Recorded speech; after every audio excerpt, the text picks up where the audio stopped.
have a clue what I'm doing. So I just shut it down and said, I'm coming to this one, So so I'm really interested in learning how to do this because I was just absolutely like, what do I do next? So Thank you for coming. And then we have Nicole Snook. Hi, I'm Nicole Snook, sitting in the dark, and I'm in the Flowing Wells neighborhood and represent the Flowing Wells neighborhood estates neighborhood. Excellent. Thank you for coming. All right. So, and I'm Matt Kopek from the Ward 3 office, and we also have Sarah Lanius from the Ward 3 office as well. All right. So, Logan, if you want to go ahead and take it away, let us know how to use Instagram. You should be a co-host, so you should have screen sharing ability. If you need anything, let me know.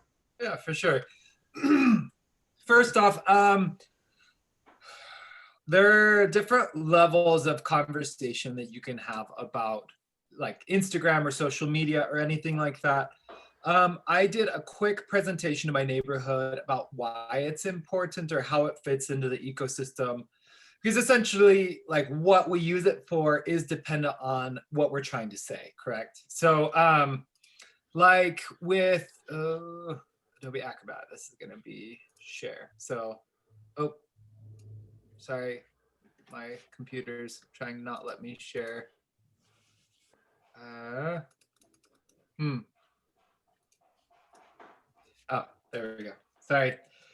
So with essentially like you're in your neighborhood and I might have to, it's saying I'm gonna have to log out of the meeting to log back in to be able to share the screen. Should I do that? Try it again. Well, I think it might be my computer making me do that. Is it okay if I leave and come back? Okay. Yeah, that should be fine. We always have to give extra time for tech challenges. Yeah. Please go ahead, Dorothy. I have talked with Rebecca Roop about getting the Brickton neighborhood up and running again. She mentioned that some of the ward will let us use their account to do Zoom meetings. Have you ever heard of that? Yes, Yeah. our office does that. Okay. Yeah, and you are in Ward 1? Correct. So I would reach out to the Ward 1 office and kind of see what they might recommend. Because ideally you would have someone from the office participating anyway, right? So you can kind of knock off. Check that out. All right, I will contact them tomorrow. Awesome. Thank you. Sorry, I'm back. It was my computer not wanting to share privacies, but all right. Can you see that outreach and communications? Yes. Yes, okay. It's a little large, but yes. It's a little large? Yes. Okay. It's like 24 font. Oh, okay, yeah, that's great. That's the point. So that one's the title screen. All right, so with our neighborhood, what happened is there are a lot of options that you have to talk with people. I'm gonna go through this pretty quickly because some of you have to leave in 20 minutes. So if you want, I can email you this after. And if so, just email Ward 3 and then they can get it from me. So with outreach and communications, there are a lot of different options you have. A lot of things exist. The point is we want to talk to our neighborhood. When I came into the neighborhood, Kathy Bell is in Feldman's as well. And she was like, Logan, participate however you want. And I was like, I can't come to all the meetings. And she said, well, do whatever you want. And I was like, well, I know media, so I'll do media. So with outreach and communications, what we have is every year we have a printed newsletter. And so I was trying to analyze what all of the ways that we talk with people are and what the value of those are so that we can find out like, what is it that we're saying through this medium?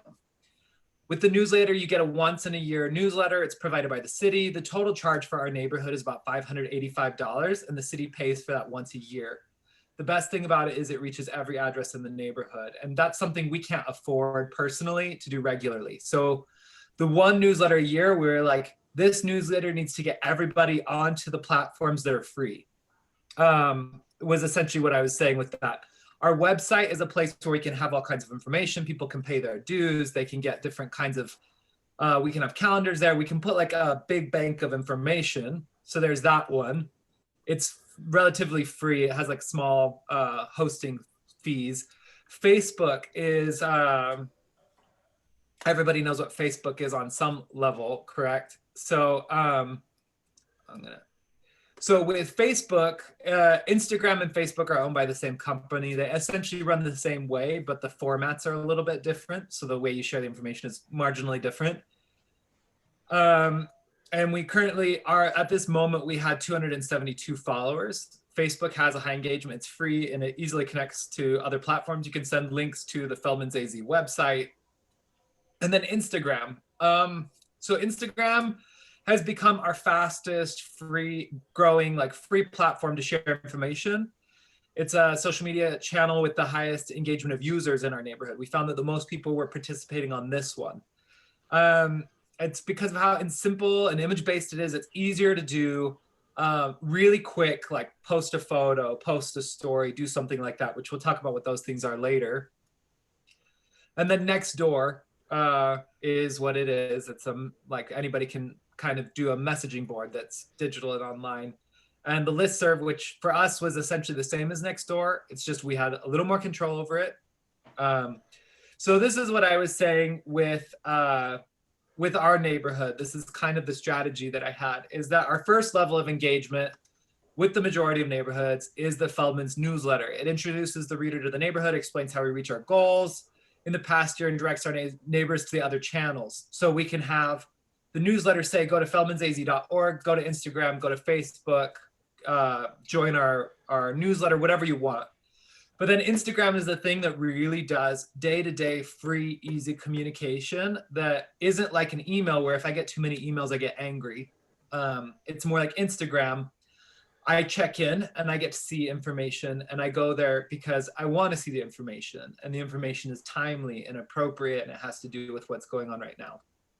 So that said, at the beginning of the year, I guess when I started in the neighborhood in January on the neighborhood association presidency, and with our neighborhood, coronavirus was happening. So I had kind of started taking over the Instagram, but then as soon as coronavirus we had the stay-at-home order and everything like that, we had some neighbors who were saying that they just started playing music in their backyards, or they ended up moving into the front yard.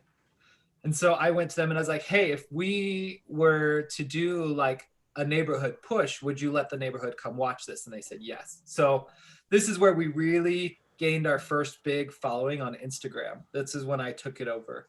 I said, okay, next Saturday we're going to do an event. So we posted about it, and then I went word of mouth, because at the beginning, how do people find it? They don't. So somehow they have to learn about it. Somehow they have to see that it's valuable. So I went around and I said like, hey, I was like, do you follow the Instagram? Because if so, that's where you're going to get the notice for our concert. And oh man, I guess one of the questions is like, do we want more information on just how Instagram works first before going into this? But so essentially I walked around, I said like, do you follow the Instagram? Because that's where we share information, is what I said to people, anybody I met, because I was handling that at that point. And so it was easy for me to take that over. So people started saying like, no. And I was like, oh yeah, it's Feldman's AZ, or Feldman's Tucson. And so people started to, like, new people started to join, older people were on it. And then, oh, there we go. So our Instagram, here's this web platform of our Instagram. So this was the previous Instagram. It's just images. But what I decided is like our neighborhood, we had a neighborhood association meeting where we presented what are our priorities in the neighborhood. And people voted through Zoom, and they voted that it should be historic preservation, bicycle pedestrian infrastructure, and green infrastructure. So I said, okay, great. This is what people care about. This is what they want to hear. We're going to start talking about those things through the social media. So at the beginning, it was like, oh, check out the sidewalk in Dunbar Spring. So this is what a normal post is in case, like if I wanted to make a post on Instagram, in the bottom center of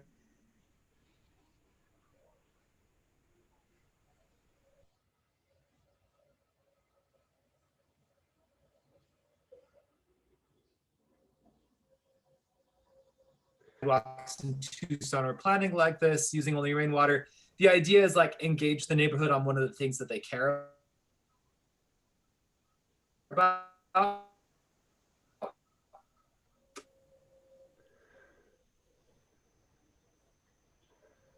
And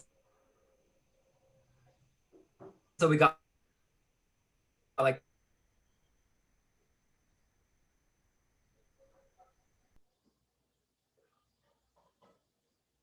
just a really quick thing from the neighborhood talking about Jews. But where it really kind of took off was we did these quarantine concerts. One of the kids in the neighborhood, he plays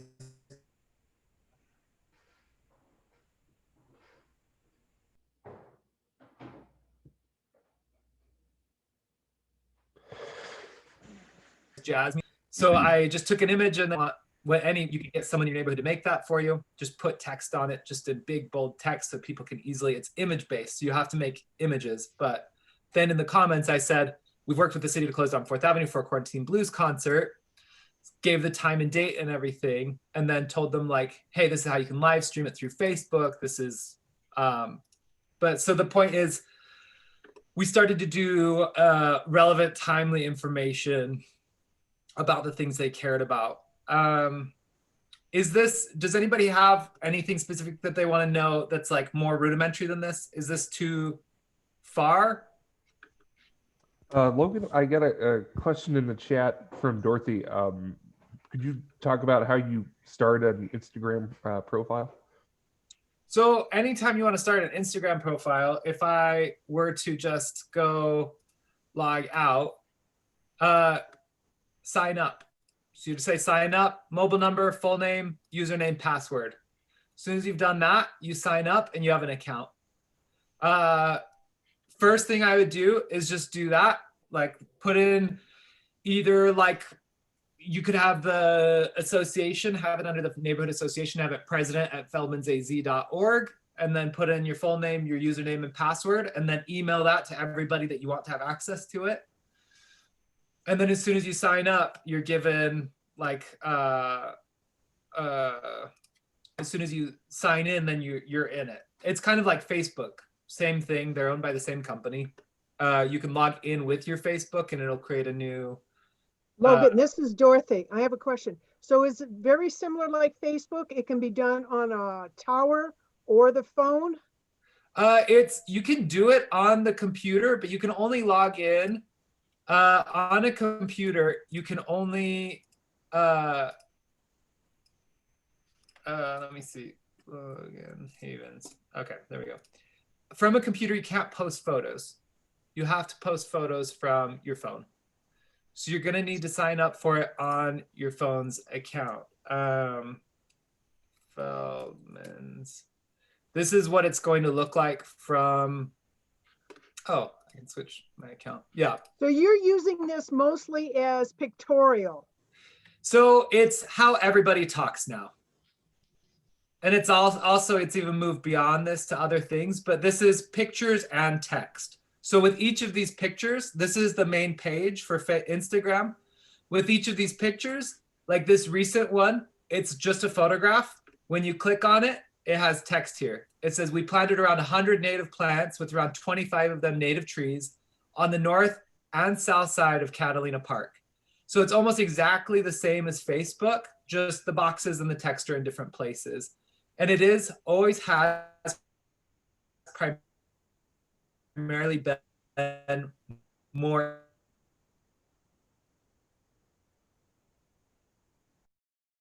So it looks like we have 358 followers, 162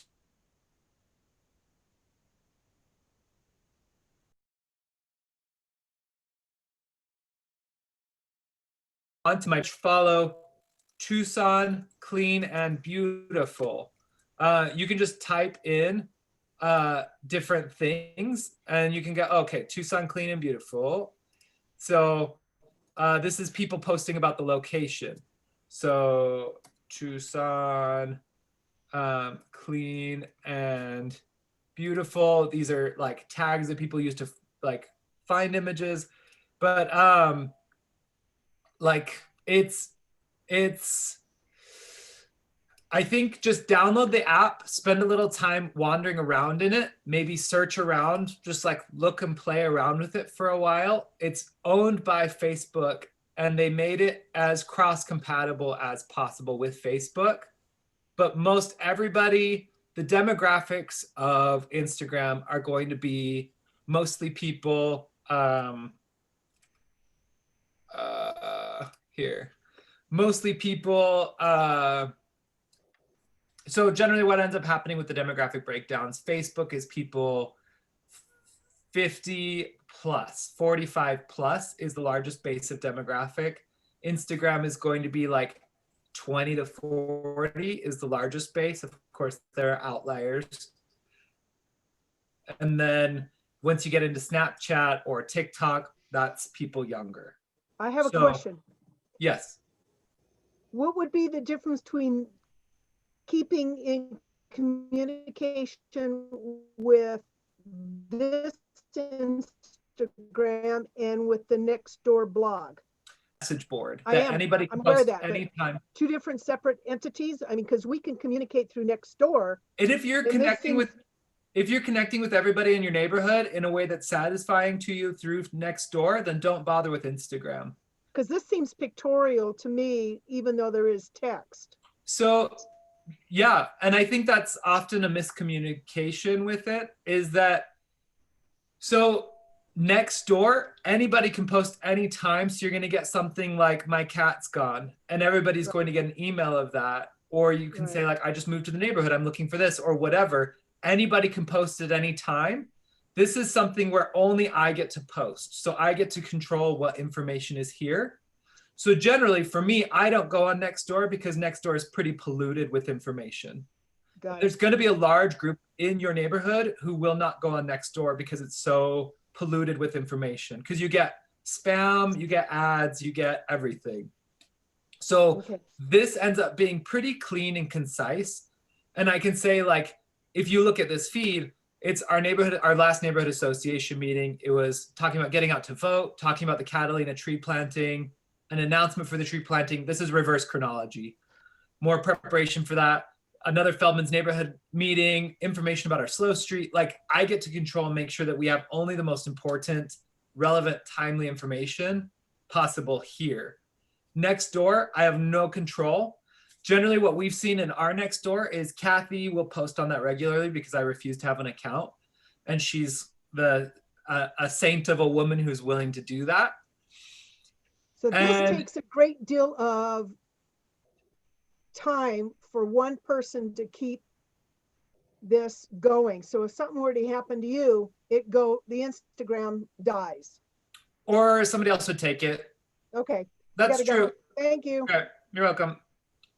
And I think that's valid. The other thing is like whenever we post, so I guess the power of Instagram is with this tree planting, I posted because our neighborhood landscape designer dug the basins.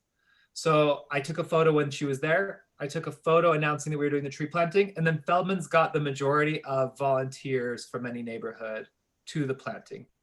We had over 12 people to the planting from Feldman's alone. So the biggest group was the people hired to be there, Tucson Clean and Beautiful. And then after that, it was Woona, and then planting was going on in Woona. So Feldman's, we've had the most success in getting people to actually do things through Instagram. So that's why it's valuable to use it. If you want to use Nextdoor, you might have a really great return, and that's something to try with your neighborhood. But we've just found that we can get 10, 20, 50 people to a neighborhood association meeting if we're using Instagram. And it's also our fastest growing platform. So Nextdoor has about 250 followers, and then Facebook has like 100 and something. our listserv, we can only get 100 people there, but here we can get 358 people. And these people are very engaged. They participate regularly. Instagram is built for engagement, and it gets people to actually do things. So that's why I invest in it. That's why I think it's valuable. So it's just up to you to like really evaluate, is it worth the time to invest in learning how it works? But the value of it is, we can say like Feldman's Neighborhood Meeting, email message through Instagram or email for a link to the meeting, and we get 20 people messaging or emailing because we put the time into this. So that's where it is valuable. And I think if you're having trouble reaching people, it's probably worth exploring. This is why I put the majority of focus in our neighborhood, because I found that it gets actual results. So I don't know, whatever you feel like doing. The other thing about this is from Instagram, when you do make a post, and we can put in more information out for this. You're not going to be able to see it on the computer because you only see that through the phone. You can post your image directly to Facebook as well, so that from Instagram, you can take an image, post it while you're walking around the neighborhood, and then have it share it to the Facebook. It's all in the app. So you can do that as well. I don't know. That's where I see the value of it. We got probably too many people to our concert through the Instagram post. We had like 6 feet distance. Everybody was required to wear a mask. We ended up having 3 of these because the slow street, we got it into our neighborhood. So we just closed down the road. Everybody sat on the street. We had music. It was like pretty lovely. We probably had about 50 or 60 people through the day cycle through at different times. And it was a respectful event. Nobody got COVID from it. So yes. So the way it works is, yes, people use images. Also, images and video respond better than text visually. So if you're talking about engagement, if somebody sees like words printed on a piece of paper stapled to a telephone pole, they're less likely to read that than if there's an image paired with it. So that's the reason it works, is because of the images, and then the images lead you to text. So, okay. So are there any questions before we go more into like what kind of images to post? Would you? Kelly, you have your hand up? Yeah, I do. And I'm totally a novice with this, so don't laugh at my question. No worries. So on the screen are approximately 20 images. So Yeah. if I'm the recipient of the Instagram that you did this afternoon, am I going to have to wade through all that, or am I getting one Instagram message with some text or not? And then if I want to look into the past, I do something to go to an archive. I'm confused about what it is that the recipient is seeing when you send out an Instagram post. Is it that whole thing, or is it just one thing? So when you log into Instagram, everybody you follow posts. This is my personal Instagram, so I apologize, it's not censored. These are like Ben. This is like when I log in, this is what I see. This is like at the top are stories from people. This is Ben. He's like really actively engaged in bicycle stuff. This is Antio. He wrote a piece that was used for the Tucson Friends of Chamber Music. There's Luca Ryan. She had the shop in the annex. Gertie and Gracious, she lives in. So these are all the people that I follow. Mhm. These are like images from people. And this is Nikita Nick. She's a stylist in St. Petersburg. So like Facebook, because that's almost the same as Facebook, it will show you a chronology of posts from your friends that are just different architecture, cameras, like photography, people. So all of these things, this is my feed. And so somebody has an image, and then below it says like chili crisp noodles are all that I need. When you log in, you're going to see everybody that you follow, and whatever they post, it fits. It used to be a pure chronology, but now it's mixed up because they wanted to put ads into it. But it's relatively in, like, this was 6 hours ago. This was 2 hours ago. These are all recent things that were posted on Instagram. So when if Feldman's, let's say, posts onto Instagram, as soon as they post it, it's going to show up. Everybody who's following Feldman's will have it pop up in this space. Okay. And it'll so say, okay. So Yeah. just that single post. So what is that sort of conglomeration that you have shown us at the beginning with all of the different ones? Is that I don't understand where that is. That So- whole I don't have a Facebook. This is just when you log into that, this is the first thing you see. The same way that when you log into Facebook, you see almost the exact same thing. It just Mhm. looks a little different. It's just all the posts from all of your friends in a chronology moving down infinitely. So on Facebook, when your friend posts something, the way you see it is that it shows up in your feed, right? sure. So Right. this is the same. It'll Okay. just show up in the feed. As soon as you log on, this is the landing page. This is the feed. So Mhm. like Visit Tucson posted 2 hours ago. So it's at the top of my feed because it's a recent thing. If I wanted to see things from yesterday, I'd scroll really far down. So if I open it and you send me a picture of a garden that you went by today, but I want to know what else you posted recently for Feldman neighborhood, how would I get to that? So With all let's that say- history? Let's say right here. So this is the landing page. I see Visit Tucson just posted. They said Tombstone Monument Ranch is a legitimate dude ranch. So I'm like, cool. I want to see more Visit Tucson stuff. I click on Visit Tucson and it takes me to Visit Tucson's page. Okay, so that's where the Feldman pictures are when you Yeah. click back. Okay, Totally. So then you can go in and you can click on them and then you see everything that they've posted in a chronology. got it. And So it's then- like a photo archive. Okay. Yeah, it's an archive of all of their posts that happens to be image based. It's almost the same as Facebook. It runs almost the exact same as Facebook, except Thank you. for it's always an image paired with text. So if I click on this one, it's going to say your own Snorway. It talks about the Hilton El Con. So it'll take you to Hilton El Con. So it's always leading with an image followed by text. And so it works almost the exact same as Facebook. It just has a higher engagement because they lead with images. Because like, who doesn't want to look at a cute cheetah in a bowl? So we're gonna be like, oh, or the jaguar. So we're like, cute jaguar, and then you're like, oh, cool, it's about Reed Park Zoo. Then you click on Reed Park Zoo, and it takes you over to Reed Park Zoo, and you're like, oh, cute, hyenas. And so it's made to just like optimize. Honestly, the whole thing about Instagram is it's made to optimize our time.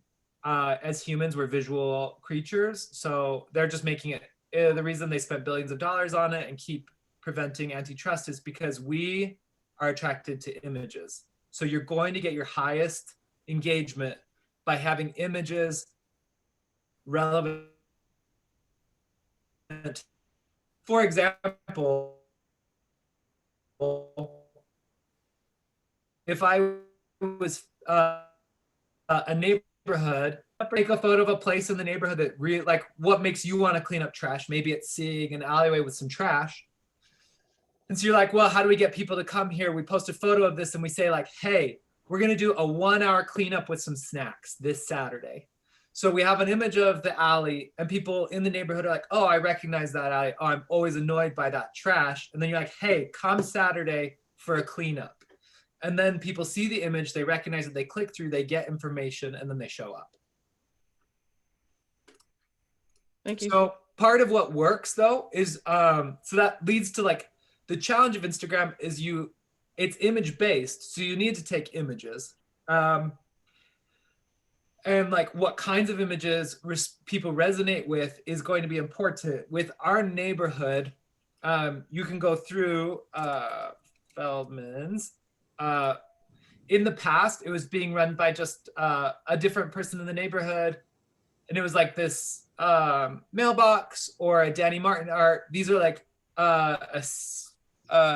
cycling advocates of Southern Arizona. Like it was kind of a little mixed all over the place. And it's hard. Like when you look at this, you don't know exactly what you're looking at. Ciclovia, you understand. This bungalow, you understand. It feels like our neighborhood, this one. But like these flowers, it's not really relevant. For me, I don't go to my neighborhood association website or anything to look at pretty pictures. I look for relevant information. So one of the shifts when I got into it was trying to pair like things people care about, like a historic photo does well. So we went and got like documents from this historic Sunshine Grocery in Feldman's, because people are attracted to history. And that's one of our neighborhood priorities. So again, like images that match the priorities of the neighborhood.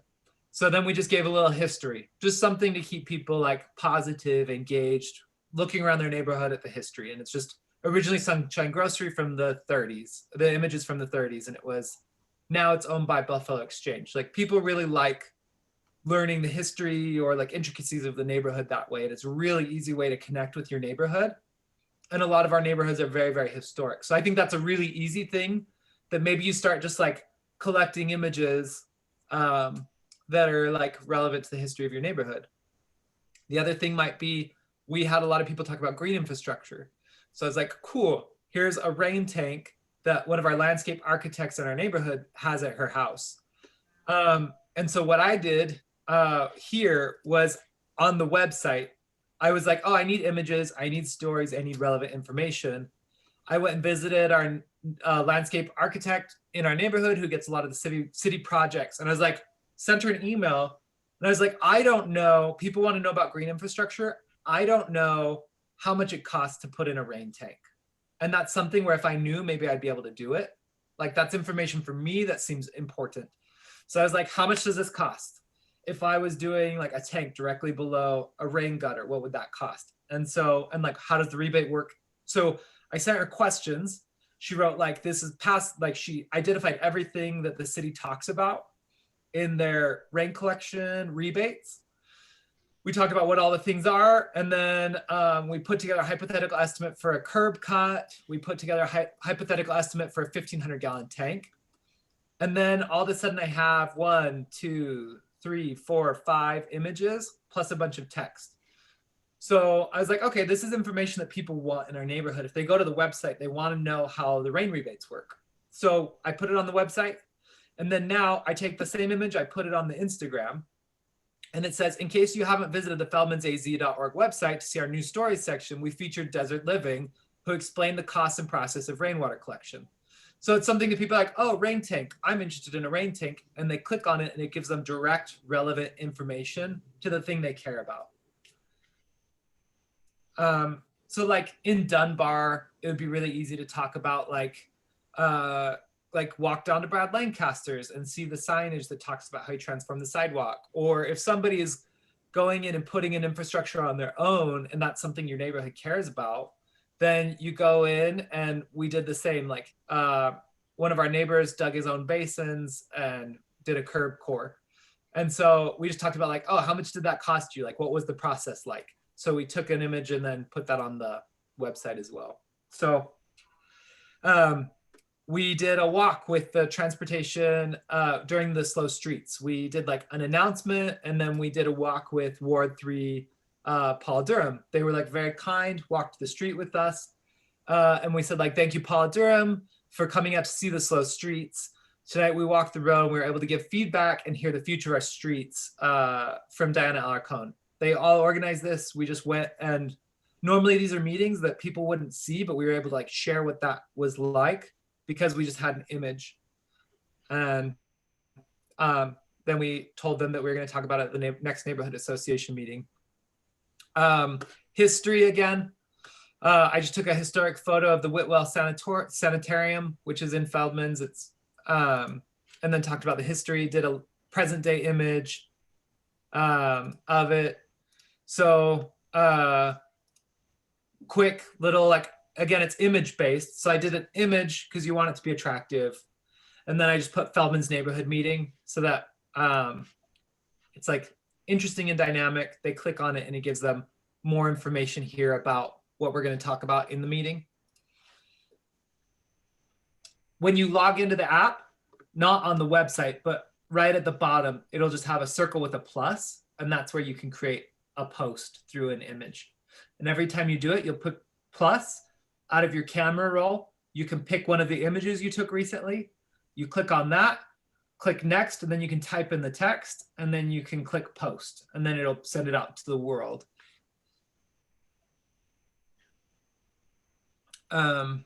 Yeah, when they were installing the Slow Street, we just did video. we jumped out there and we were like, oh, Living Streets Alliance came with the city and set up our slow street. And because we were posting about this and people knew it was getting installed, and we had a video here of like Kathy talking about the slow street going to be installed, where she explained what it was going to be and like wear a mask, keep distance, and like go beyond the street. The day that the slow street opened, we probably had 70 people walking up and down the street, which was a really good symbol to people of like, we're taking the street. This is a slow street, we own it. And it ended up being one of the like most successful slow streets. And it also helped connect us to Sugar Hill, the neighborhood up to the north. Are there any other questions on this? I just wondered, are you posting every day? No, not at all. How often? It depends. My last post was like November. Oh, okay. So you don't lose followers by not posting a lot. They will discount you, like they'll drop you down a little bit if you aren't posting regularly, because they want that activity and they're awful people just using algorithms to control us. But if you post it and then like usually what I'll do is I'll post it on the Feldman's page, and then I'll go onto my own page or like push it out through other people. Just say like, hey, if you wouldn't mind posting that the neighborhood association meeting is coming up. Usually all the presidency will post it on their own pages, and then it helps get more viewership and it boosts it up in the algorithms. That's all dumb algorithm stuff. Pretty much if people follow you, you can turn on notifications. Like tell them like follow and turn on notifications. That's important. Then anytime you post anything, they'll get a notification that it got posted. So if you want to post irregularly, be like, hey, maybe your first post is just like a nice picture in the neighborhood, and you say something like, we're on social media, please add a comment and tag anybody from the neighborhood so that we can get information more easily. And then people will go in and tag each other or whatever. And then like turn on your notifications that anytime you post anything, you get it. Something like that. I post irregularly. I mostly post like when there's a neighborhood association meeting, votes, planting, when an important event is coming and I'm more involved in it, then I'm active in it. So I make sure to post like 2 weeks before or something, like, oh, this thing is coming up, while I'm going to do a walk about it. And then I do like, okay, the thing is coming up this week. And then it's like, okay, we're at the thing. And then that kind of helps get more people keeping track of it. But between that, it's like August to November, there were only 7 posts. Mm-hmm. And that was a pretty active time. We were doing a lot at that time, like with the tree planting and the slow streets. And so I don't worry, like, don't post just to post, only post important things, because you want people to feel like this is a curated, important, relevant information only site. Yeah. If they want anything all the time, they'll go to Nextdoor and get really frustrated. Yeah. If they I want don't know, it. I get really overwhelmed by Nextdoor. Thank you. So Logan, is there any type of like sharing or anything like that? So let's say I see something like a sign up now for Tucson's Team Up to Clean Up. And it's, let's say the only, let's say we, I mean, I see that over at Feldman's. Is there any way that I can just share that to my Insta or the North Dodge Instagram page? Yeah. So if you see this and if you want to share it, and what's happened because of the slow street, we got really connected with Sugar Hill. And so we always try to support them back and forth, and all the things are pretty relevant to both of us. This little send arrow on the bottom, if you click on that, you can share it usually here to your own page. On the desktop, it won't let you do it the same way, but this is the little arrow. It's like you're making a paper airplane and sending it somewhere. You're going to send this post, and then you can post it on your own page.